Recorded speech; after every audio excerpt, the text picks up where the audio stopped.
دیگه باز کفتر اصلی خود افغانستان که پتاین است. بخاطر با حساب جنگ رو چیم که خیلی کفتر بازی با دوشی کفتر مقاومتی است. البته زود فراری فقط نمیره. اسم ما غلام مصطفی است، باشنده ولایت کابل. دیگه یک تن از شوقمندای کفتر. ما علاقمند پراندنش نیستم، فقط پیشگیری کنم و پیشین دیگه صبح پره خودم قدم. این کفتر را به نام سرپتن چپ میگن. سرپتن چپ به حساب در چی است در طرف سمت شمال جا. امیر به نام آتشی چپ میگن. البته آتشی چپ که یک بالش سفید است، دیگه جایش کلش سرخ باشه، او را به نام آتشی چپ میگن.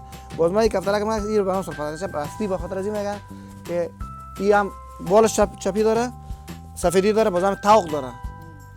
این سرپتن چپ اصلی است که به حساب انتیک میرایم در بسیار جا نیست. این کفتر به نام لاکی میگن، سرخ لاکه.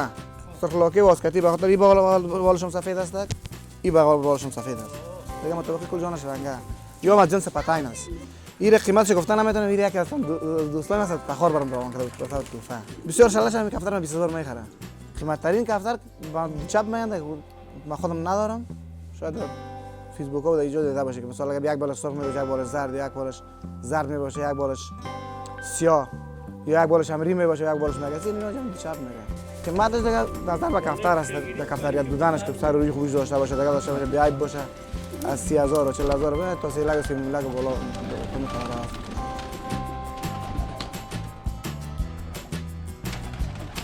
در افغانستان دیگه سیستم کفتربازی از هر مملکت فرق میکنه. مثلا اگه در ایران که هست کفترها را میگیرن، جمع دو کفترباز دو موتور میبرن، یک دشکی اعلام میتونن رقمش که پیش 6 و با هر کدوم که با حساب گشت برنده میشه. در افغانستان سیستم کفتربازی چه رقم است که مثلا اگه کفترباز یک از یک بمب بخواد، یک از یک بمب بخواد، کل کفتربازا میبرن در مواد خیلی جنگ میکنه که دیگه میخورن. خودی تا در کدومش زور بود، باز کفتر کمزور میاره که تو خود میشونه. سیستم کفتربازی فرق میکنه.